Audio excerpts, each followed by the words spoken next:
इंसान जिसमें इंसानियत ना हो। एक बार एक बहुत खूबसूरत जंगल हुआ करता था। उस जंगल का राजा एक शेर था। वो जंगल के हर जानवर को अपने बच्चों की तरह ही देखता था और इसी तरह सभी जानवर एक साथ मिलजुल कर रहते थे।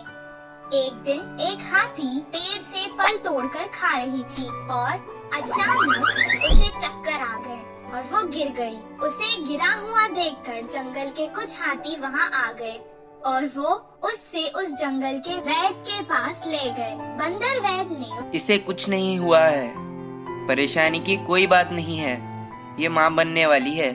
ये खुशखबरी सुनकर जंगल के सभी जानवर खुशी मनाने लगे। गधे ने हाथी से कहा, अरे वाह, अब बस आराम करना और मेरी तरह भारी चीजें मत उठाना।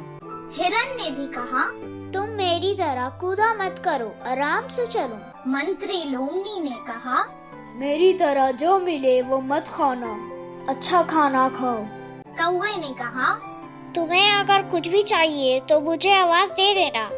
ये सब सुनकर राजा ने कहा, हमारे हाथी मित्र की अब हम सबको ही मिलकर देखभाल करनी चाहिए। जंगल के सभी जानवरों का ये स्नेह उसकी तरफ देखकर हाथी को बहुत खुशी हुई। हर कोई उसका ख्याल रखने लगा। उसके पेट से वो बच्चा भी सब देखता था और खुश होता था। एक दिन उस मासूम को प्यास लग रही थी।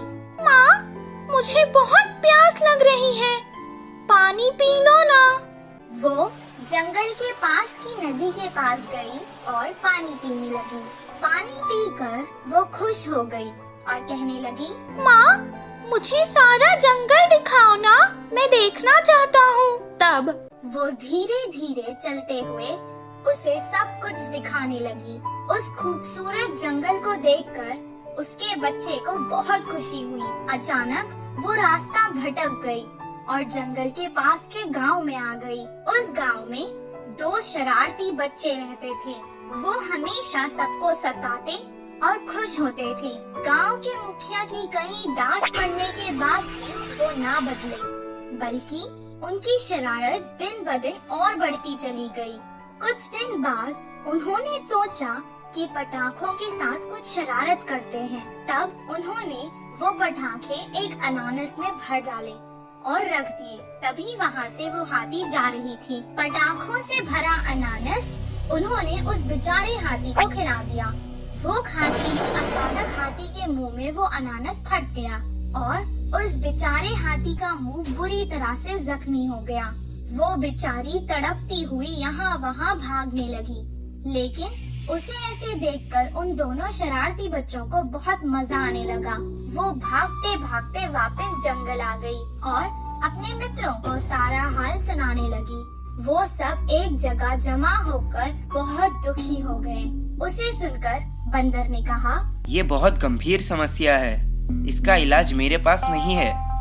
कुछ देर बाद हाथी का बच्चा माँ से कहने लगा, माँ, काफी देर हो चुकी है, मुझे भूख लग रही है, कुछ खाने को दो ना। बेचारी मुंह जख्मी होने के कारण ना खुद कुछ खा पा रही थी और ना अपने भूखे बच्चे को कुछ खिला पा रही थी। वो वापस नदी में गई और पानी से ही अपने बच्चे की भूख मिटाना चाहती थी। कुछ देर पानी पीने के बाद उसने अपने मासूम बच्चे से रोते हुए कहा,